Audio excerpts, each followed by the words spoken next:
All right, guys, the tuning fork. This is a lot of fun. It's gonna be a little bit difficult, so let's familiarize ourselves with it. A bunch of U-turns. So around all of this. Make sure I use all the room I got around all of... Oh, not enough counterweight. You saw that.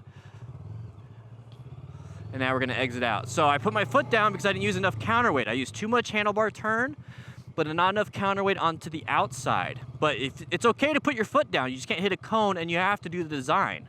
That's it. Feet down are fine. You can paddle walk the whole thing. You just can go slow. All right, here we go. A little bit more counterweight. This is the warm up now.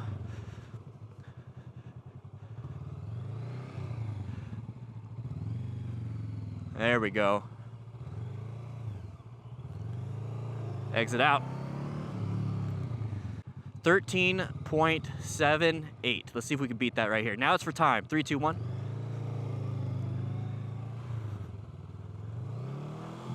Oh, I almost hit the cone, so I had to take it nice and easy. I don't know if this is gonna be a better time, but that's fine. 13.78 was good.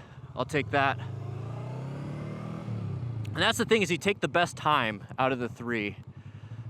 Yeah, 13.7 was better. All right, guys, we're gonna jump into the next one. It's called the boxer's glove.